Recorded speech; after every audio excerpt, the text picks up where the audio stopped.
What's going on YouTube? Yo, Kel here. All right, I just want to do a build breakdown of my S14 for the Lone Star Drift Series.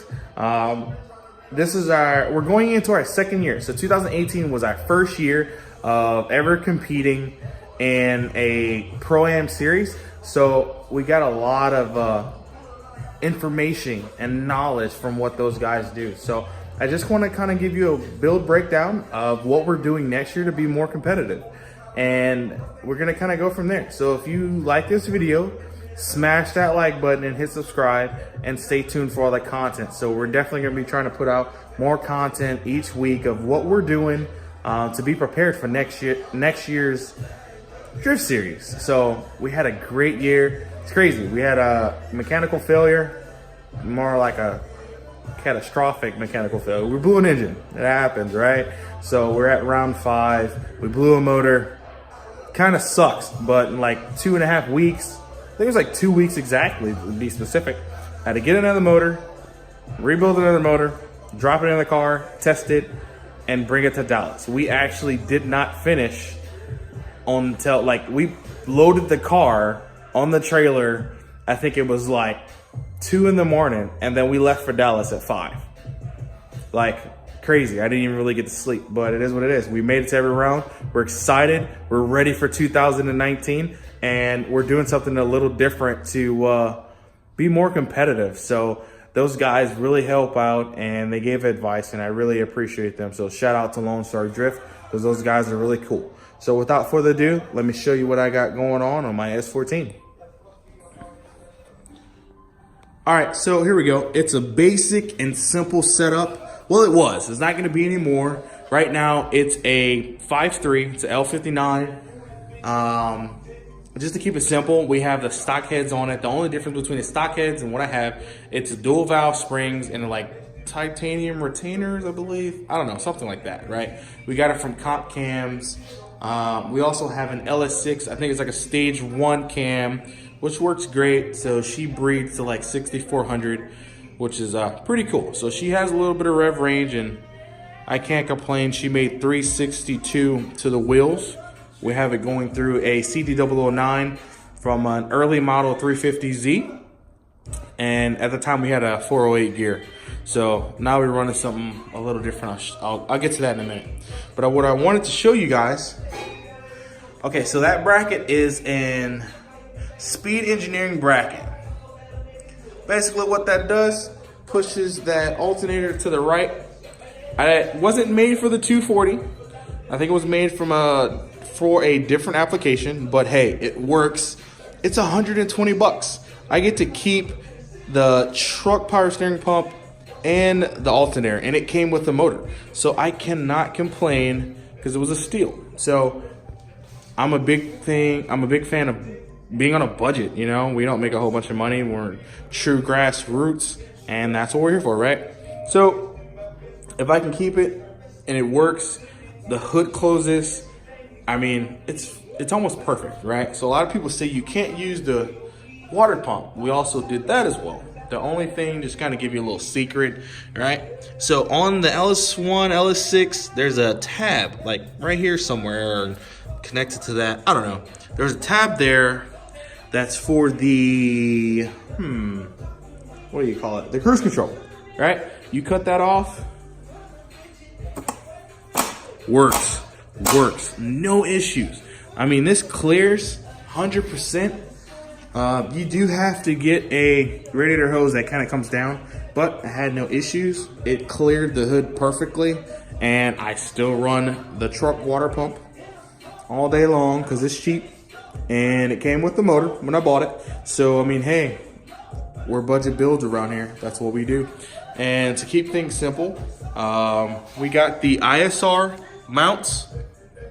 Works great. Clearance is almost perfect. I mean, there's no issues with the clearance of the motor, which is really cool. And I appreciate those guys for sending it out. It's crazy. And, I mean, it just fits great. It's an LS6 intake. LS6 injectors. One cool part about this build, we have tweaked performance harness. It's really cool.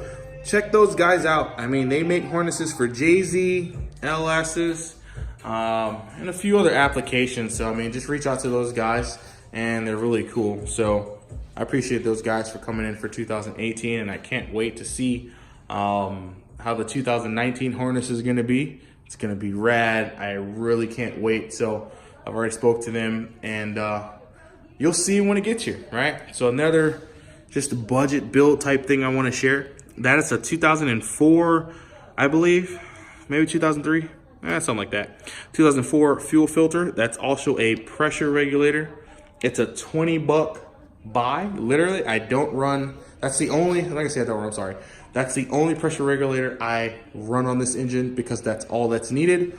And it works great. She clocks in and she goes to work. All right, so to move on to the car, you can see inside it's a mess. So excuse the mess here. I took out all the old wiring that's been in there for like 4 years. Took all that out and we're gonna redo it. I do all the wiring on the car besides the engine harness. That's a little bit more in depth than I can do myself, and I just want it done right. So that's why I reached out to Tweaked, and they did a phenomenal job. It's an ASD handbrake I do have in there. We got to convert that to basically a dual caliper setup. All it is, it's a Willwood brake cylinder. You change that out. There's a part number, I can't remember, but you just change that out, and you can actually get that on Amazon. It's pretty cool. And so we move on to the back. This is where the magic will happen for the rear radiator and my cooling, right? So it's not gonna go right here. So I know you see this, it's just kind of leaning. I don't wanna drop it. So it's kind of leaning right there. It's gonna go more in like this region here. So we gotta go through where the tank is. That's kind of why we took that out. I'll have to show you that later, what we're gonna do. It's pretty cool. I've got an idea of how we can get cooling from the top and the bottom, as well as through the windows. So that's my biggest thing. I wanna make sure this thing runs cool, and then we'll kind of give you a breakdown of the lines and how we do all that, right? So also wanna show you one more thing. There it is. All right, so that's the CD009. Oh, no, I'm sorry, wow, CD, that's crazy. This 350Z diff, it goes with the CD009. Works perfectly. It's a 350Z trans, can't complain, it works great. I actually put out more smoke with this diff than I did with the 408. This one's a 3.53, works great. It bolts in using GK Tech bushings. They're solid bushings, so that's a win. And they're like 40 bucks. So if you're looking for bushings and you want to convert to a 350Z diff, definitely check GK Tech out. They're pretty cool. And I'm not sponsored by them, but 40 bucks is 40 bucks. That's cheap. And yes, that is my inside of my bushing, kind of just chilling there. It is what it is.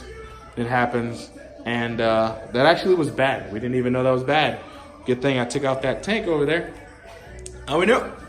So that's my build, and I hope you guys stay tuned, and a little later we'll show you what we got going on with the turbo, like with the manifolds. So we made our manifolds for the previous setup for this year. We did the, we used the stock truck manifolds. We just basically fabricated and made them work, connected them to V-bends. So we're using those, we're gonna flip them, and we're gonna use all that pipe. We like recycling if we can because it's cheaper for us. So we're using all that pipe that we had basically to fabricate the turbo setup, and it's gonna be a bottom mount. It's really cool. I'm not gonna show you that now. That's gonna be for a different video, and then we'll kind of go over that and show you why we did that.